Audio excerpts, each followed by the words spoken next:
చిత్తూరు జిల్లా పొంగనూరులో కిడ్నాప్ అయి ఆపై హత్యకు గురైన చిన్నారి అశ్వయుజ అంజయ్ కుటుంబాన్ని మాజీ మంత్రి పెద్దిరెడ్డి పరామర్శించారు. ఈ నెల 9న వైఎస్ జగన్ పొంగనూరు వచ్చి ఆశ్వయ కుటుంబాన్ని పరామర్శిస్తారన్నారు మాజీ మంత్రి పెద్దిరెడ్డి రామచంద్రారెడ్డి. మదనపల్లి సబ్ కలెక్టరేట్ అగ్ని ప్రమాద ఘటనలో ఏం జరగకపోయినా సీఎం చంద్రబాబు పోలీస్ ఉన్నతాధికారులను హెలికాప్టర్లో పంపించారన్నారు. మరి చిన్నారి దారుణ హత్య ఘటనపై సీఎం చంద్రబాబు ఎందుకు స్పందించడం లేదని ప్రశ్నించారు. బాధిత కుటుంబానికి వైసీపీ అండగా ఉంటుందన్నారు. వైసీపీ నేత మిథున్ రెడ్డితో కలిసి పొంగనూరులోని ఆశ్వయ కుటుంబ సభ్యులను పరామర్శించి ధైర్యం చెప్పారు. ఎప్పుడు కూడా ఇంత దారుణం జరగలేదు. నా చిన్న అమ్మాయి 2వ తరగతి సెకండ్ క్లాస్ చదువుతూ ఉంది. ఇంటి ముందర ఆడుకుంటా ఉంటే ఆమెను ఎత్తుకెళ్ళిపోయి దారుణంగా సమ్మర్ స్టోరేజ్ ట్యాంకులు తేలే విధంగా చేయడం జరిగింది.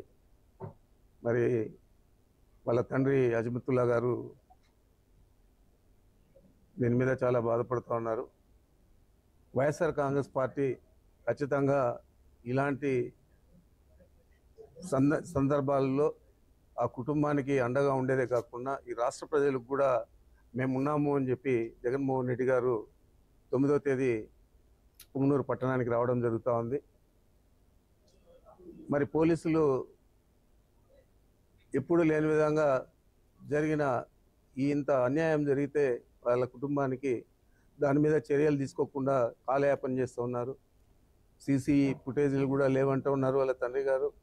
అదేవిధంగా పోస్ట్ మార్టం రిపోర్ట్లో కూడా ఏమి వచ్చిందో ఇంకా మాకు తెలియదంటూ ఉన్నాడు.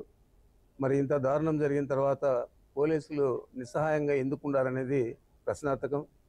మరి ఏమీ జరగకపోయినా కానీ మదనపల్లిలో స్వయాన డీజీపీ గారిని, ఇంకొక అడిషనల్ డీజీ గారిని, సిఐడి అడిషనల్ డీజీ గారిని ఇద్దరిని కూడా చంద్రబాబు నాయుడు హెలికాప్టర్ ఇచ్చి పంపించాడు.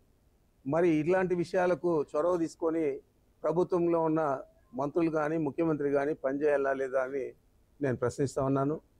తప్పకుండా దీన్ని పెద్ద ఎత్తున మేము